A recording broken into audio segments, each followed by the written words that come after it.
11 বছরের নাবালিকা অপহরণ এবং ধর্ষণ কাণ্ডে দোষী প্রসেনজিৎ মোহরির 20 বছরের জেল, 10,000 টাকা জরিমানার নির্দেশ বিলোনিয়া জেলা এবং দায়রা আদালতের।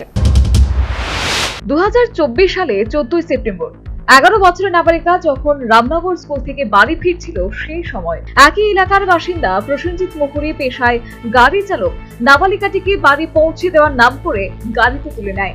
তারপর বিভিন্ন জায়গায় ঘুরিয়ে একটি নির্জন রাবার বাগানে গিয়ে প্রাণনাশের হুমকি দিয়ে জোরপূর্বক ধর্ষণ করে।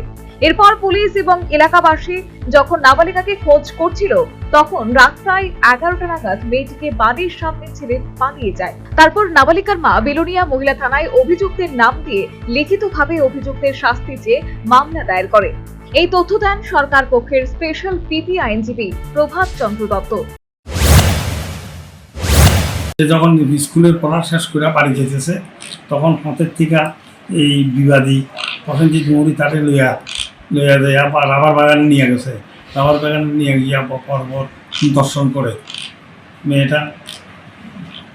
পরবর্তীকালে মেয়েটা তখন ছেড়ে দেয় রাবার বাগান থেকে। মেয়েটা আইয়া সমস্ত ঘটনা মেয়ের মার কাছে মার কাছে বলে এবং মা বিলোনিয়া ওমেন পিএসে লিখিতভাবে অভিযুক্ত দায়ের করে।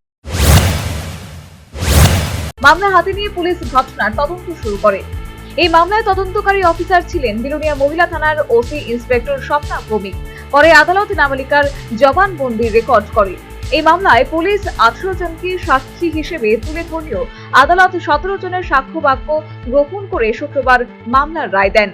বিলোনিয়া জেলা ও দায়রা আদালতের স্পেশাল জাজ অভিযুক্ত প্রসেনজিৎ মোহরিকে দোষী সাব্যস্ত করে পক্সো আইনে 20 বছরের সশ্রম কারাদণ্ডে দণ্ডিত করেন এবং 10,000 টাকা জরিমানা করেন।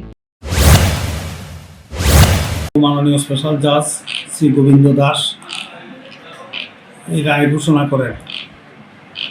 রায় দেন বিবাদী প্রসেনজিৎ মোহরিকে 137 ধারায় 2 বছর কারাদণ্ড এবং 2,000 টাকা জরিমানা, 6 পক্সো অ্যাক্টে 20,000 টাকা 20 বছরের জেল এবং 10,000 টাকা জরিমানা ঘোষণা করে। এই রায়ে নাবালিকার পরিবার স্বাভাবিকভাবেই খুশি। অপরদিকে আদালত চত্বরে কান্নায় ভেঙে পড়ে সাজাপ্রাপ্ত প্রসেনজিতের পরিবার। Bureau report, news vanguard.